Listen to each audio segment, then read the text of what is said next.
অখিল ভারত সন্ত সমিতির, যিনি পশ্চিমবঙ্গের দায়িত্বে রয়েছেন, ব্রহ্মবিদ্যানন্দজি আমাদের সঙ্গে রয়েছেন। কি বলবেন, আজকে আপনার গুরুদেবও এসছেন, আজকে এখানে 5 লক্ষ কণ্ঠে গীতা পাঠ, কি বলবেন? বর্তমানে হিন্দু জাতি, বিশেষ করে যুব সমাজ হীনমন্যতায় ক্লিষ্ট হয়েছে। সেই জাতির জাগরণের জন্য ভগবান শ্রীকৃষ্ণের সেই চৈতন্যের বজ্রনাথ ক্লৈব্যং মাসমগম পার্থ নৈতত্ত্যোপপদ্ধতে ক্ষুদ্রম হৃদয়ে দৌড়বল্লম ত্যাক্তোত্তিষ্ঠ পরন্তপ। ভগবান শ্রীকৃষ্ণের সেই বাণী দিয়ে আমরা অবশ্যই জেগে উঠব। পশ্চিমবাংলার জনতা তারা জেগে উঠবেন, পশ্চিমবাংলায় আবার রামরাজ্য প্রতিষ্ঠা হবে, এই কামনাই করছি। এই যে গীতা পাঠ, সেই গীতা পাঠের কোনো প্রভাব কি বিধানসভা নির্বাচনে পড়তে পারে? অবশ্যই প্রভাব পড়বে, অবশ্যই পড়বে। দেখুন, বিশেষ করে আপনারা জানেন এই যে ভোটের যে হিন্দু মুসলিম যে বিভাজন এবং মুসলিম ভোটকে কেন্দ্রীভূত করার জন্য অ্যান্টি হিন্দু যে জাতীয় কার্যকলাপ, এই সমস্ত কার্যকলাপ ধূলিসাৎ। এই মুহূর্তে ব্রহ্মবিদ্যানন্দের সঙ্গে কথা বললাম, তিনি এসছেন অখিল ভারত সন্ত সমিতির, তিনি পশ্চিমবঙ্গের দায়িত্বে রয়েছেন এবং সর্বভারতীয় যিনি দায়িত্বে রয়েছেন তারাও কিন্তু ইতিমধ্যে আসতে শুরু করেছেন। তোমাকে যে জায়গাটা দেখাচ্ছি, এই জায়গাটা বস্তুত হচ্ছে ব্যাক স্টেজ, অর্থাৎ যে সামনে দেখতে পাচ্ছ স্টেজের অংশ, তার পিছন দিকে বিশিষ্ট জনেরা আসবেন।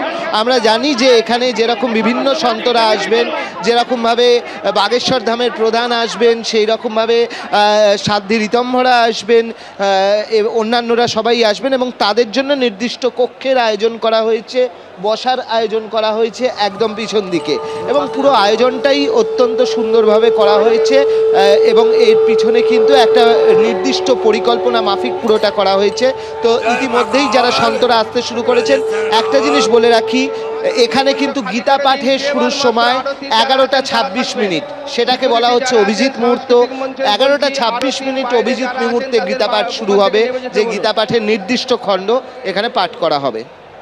অর্ণব, তুমি আমাদের সঙ্গে থাকো। সরাসরি আপনারা দেখতে পাচ্ছেন এই মুহূর্তে ব্রিগেডে প্রচুর মানুষ এসে ভিড় করেছেন।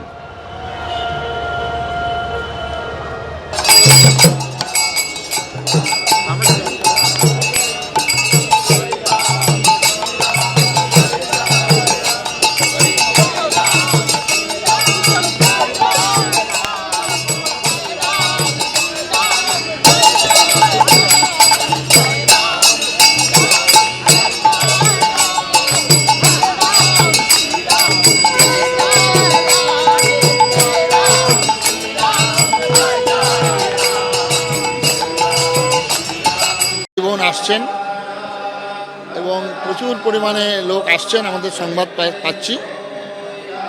আমরা স্বাগত জানানোর জন্য আমরা অপেক্ষা করছি।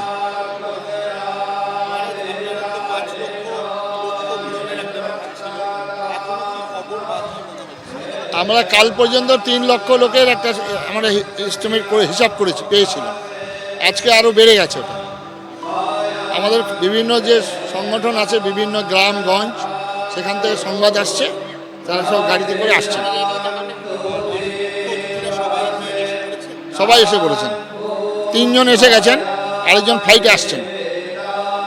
এবিপি আনন্দ, এগিয়ে থাকে, এগিয়ে রাখে।